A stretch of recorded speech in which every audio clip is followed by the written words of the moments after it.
Sa punto ito, makasampo natin sa linyang telepono si Police Superintendent Romano Cardino, ang hepe po ng Cavite Police Intelligence Unit. Magandang hapon po, Superintendent Cardino. Hapon po. Apo. At ito nga po, no, yung pangyaring ito, sa tingin nyo ho, san ho parte ng bahay nakatakas itong grupong ito? Doon lang sa Kisame o meron pa hong ibang lagusan sila na hinanda para dyan sa ganyang mga klase operasyon? Actually, naging strategic ang kanilang mga move ngayon kasi sunod-sunod talaga yung ginawa nating raid sa Dato Ismael. Ito yung pinangalahan natin na source ng illegal na droga dito sa Cavite. Apo. So halos lahat ng bahay nila, matitibay ang gate, tapos na doble-doble ang mga lock, and then sa likod, may mga exit point talaga sila na akasan. Apo. Yung pong dun sa napalibutan ho ba yung bahay? Bakit ho ang daming pulis pero apparently yun nga po nakatakas yung target po ninyo?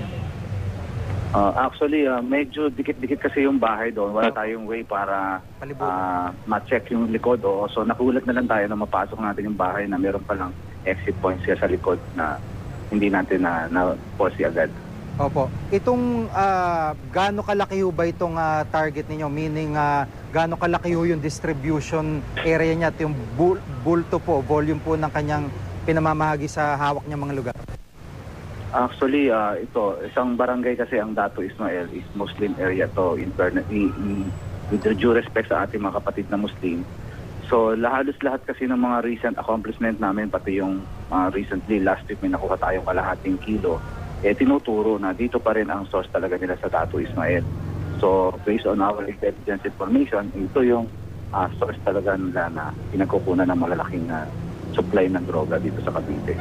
Opo. At ibig sabihin na hindi pa tapos itong operasyon na ito. Siguradong may follow-up pa po. Yes, tuloy-tuloy ang ating kampanya laban sa illegal na droga at mga illegal na firearms dito sa Cavite. Ito kasi ang trust ng ating provincial director na si Police Senior Superintendent Estebel. Apo.